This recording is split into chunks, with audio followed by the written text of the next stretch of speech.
স্ত্রীকে হাসিখুশি রাখা প্রতিটা স্বামীর দায়িত্ব, আর স্বামীকে মানসিক শান্তিতে রাখা প্রতিটা স্ত্রীর কর্তব্য।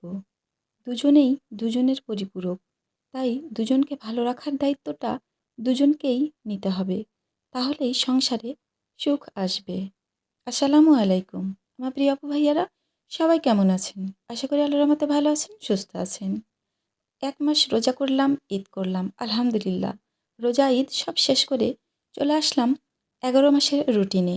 সেই সকালবেলা ঘুম থেকে উঠেই চলে যেতে হবে রান্নাঘরে, আর হাঁড়ি পাতিলের সাথেই সারাটা দিন পার করতে হবে সকাল থেকেই। তো যাই হোক, যা নিয়ম তা তো করতেই হবে, আর পেট আছে বলেই এত কিছু করা। তো চলে এসেছি রান্নাঘরে। ডাইনিং টেবিলটা একটু অপরিষ্কার হয়ে গিয়েছিল ঈদের দিনের একটু বেশি খাবার দাবারের আয়োজনে। তো একটু মুছে নিলাম, নিয়ে রান্নাঘরে চলে আসলাম। আবার শুরু হয়ে গেল, কী রান্না করব কী রান্না করব, এইটা চিন্তা করতে করতেই দিন শেষ রাত শেষ, ঘুরিয়ে আবার সেই সকাল। তো রান্নাঘরে এসেই আমি পটলগুলো ভাজি করে নিচ্ছি। যদিও পটল ভাজিটা জুবাইরের আব্বু অতটা বেশি পছন্দ করে না, ঝোলটাই বেশি পছন্দ করে। তো আজকে আমি পটলটা ভাজি করব।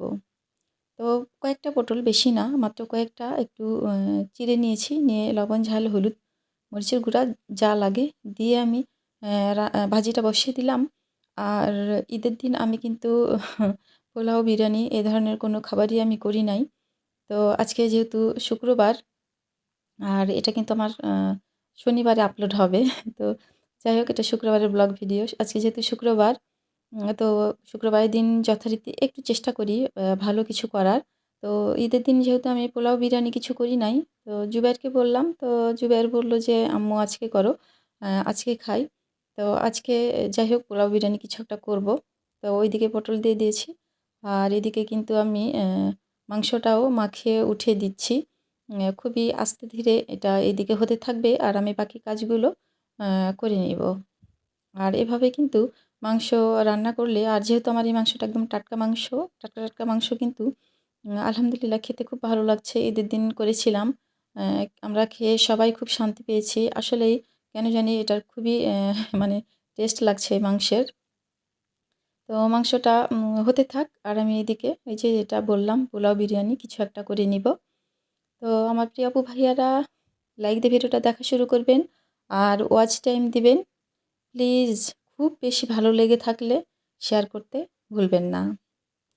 তো এখানে আমি বিরিয়ানি করব। আসলে আমাদের আত্রাইতে কিন্তু এটাকে বিরিয়ানি বলে। তো সেই তখন থেকেই আমার এটা বিরিয়ানি বলে বলে আমি অভ্যস্ত। আসলে এটা পোলাও, সাদা পোলাও যেটা একদম সাদামাটা, সেটাই করতে আসছি। আর এটা করব একদমই খুবই অল্প তেলে, কারণ প্রচুর পেটের সমস্যা, গ্যাস হয়ে আছে। জুবাইরের জন্য করছি একটু। তো আমিও ভীষণ খেতে ভালোবাসি, কিন্তু আসলে ওই যে শারীরিক সমস্যার কারণে খাওয়া হয় না, একেবারেই খাওয়া কমিয়ে দিয়েছি। তো কী আর করার, মাঝে মাঝে তো করতেই হয়, না করলে হয় না পরিবারের সবার কথা ভেবে। আর আমিও যে খাই না তা নয়, খাই। তো পেঁয়াজগুলো আমি এখানে একটু ভেজে নিলাম, অল্প তেল দিয়ে করব। দিয়ে আমি পোলাওয়ের চালটা ধুয়ে রেখে দিয়েছিলাম পানি ঝরার জন্য, তো এখন দিয়ে দিলাম। এটাও একটু ভালো করে ভেজে নিব। ভেজে নিয়ে গরম পানি দিয়ে দেবো। পাশের চুলাতে কিন্তু আমি গরম পানি করতে দিয়েছিলাম। আর আমি কিন্তু খুব বেশি ভালো পোলাও বিরিয়ানি এগুলো করতে পারি না। মাঝে মাঝে করা হয় যদিও, তারপরেও আসলে আমার কাছে কেন জানি মানে খুব একটা ভালো হয় না। আর পানি তো মাপ করে ফুটিয়ে নিয়েছি, তো দিয়ে দিলাম, একটু পানি রেখেই দিয়ে দিলাম। তো এখন আমি এখানে একটু লবণ দিব, আর কয়েকটা কাঁচামরিচ দিব, আর অল্প একটু চিনি দিব একটু ঝরঝরে করার জন্য। প্রত্যেকবারে আমি তাই করি, আজকেও তাই করলাম। দেখা যাক পোলাও বা বিরিয়ানিটা আসলে কেমন হয়। তো আমার প্রিয় আপু ভাইয়ারা, আলহামদুলিল্লাহ ঈদ তো আমার ভালোই কেটেছে। আশা করি আপনাদেরও সবাই ঈদ ভালো কেটেছে, কারণ সুন্দর সুন্দর ভিডিও সবার দেখতে পাচ্ছি। হুম, সবাই খুব মজা করে ঘুরতে যাচ্ছেন এখানে ওখানে, খুব ভালো লাগছে দেখে। আসলে আমাদের এই ঈদটাই বেশি আনন্দের, ছোট হোক বড় হোক সবার। তবে ছোটদেরই বেশি মজা, কারণ ওদের কোনো চিন্তাভাবনা থাকে না। আর যত চিন্তাভাবনা সবই আমাদের বড়দের। এখানে মাংসটাও কিন্তু হয়ে গেছে, একটু জিরার গুঁড়া দিয়ে দিলাম, ভাজা জিরার গুঁড়া দিয়ে এখন এটাও আমি নামিয়ে নিব। তো আলহামদুলিল্লাহ আমাদের মা ছেলের যে প্রিয় খাবারগুলো সেগুলো কিন্তু রান্না করা হয়ে গেল। ওর আব্বু এগুলো খেলেও খুব একটা বেশি পছন্দ করে না। তাই তো ওর আব্বুর জন্য আমাকে একটা সবজি রাখতেই হবে। চলে আসলাম সবজি রান্না করতে। জুবাইরের আব্বুর জন্য সবজি রান্না করতে। তো পটল যেহেতু ভাজি করেছি ওটা পোলাওয়ের সঙ্গে আমি খাবো। আর এখানে একটু আ পটল আর আলু হালকা করে ভেজে নেব, নিয়ে একটু ঝোল করে ওর আব্বুর জন্য রান্না করব।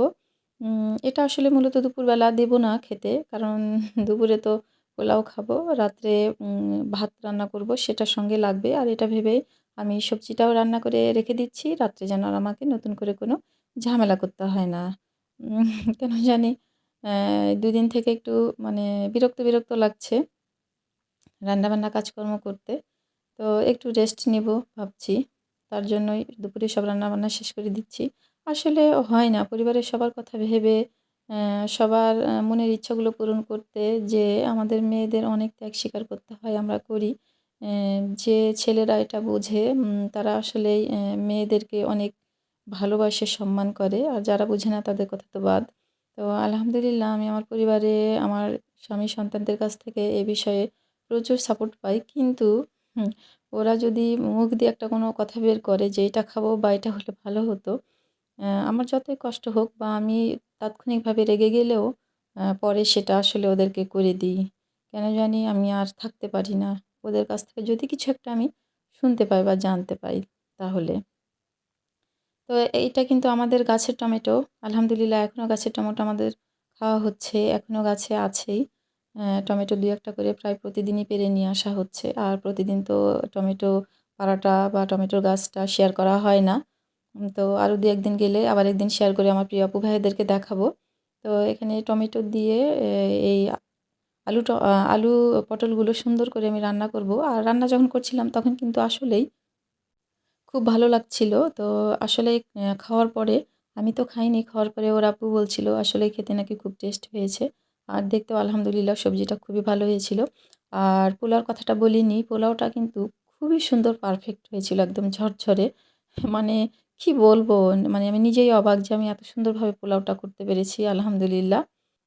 তো যাই হোক আমার প্রিয় আপু ভাইয়ারা আমার রান্না আলহামদুলিল্লাহ একদম শেষ। সবগুলো খাবারই খুব পারফেক্ট হয়েছিল। তো আজকের মতো এখানেই বিদায় নিচ্ছি। সবাই ভালো থাকবেন, সুস্থ থাকবেন। ফিরে আসবো ইনশাল্লাহ আগামীতে। আল্লাহ হাফেজ।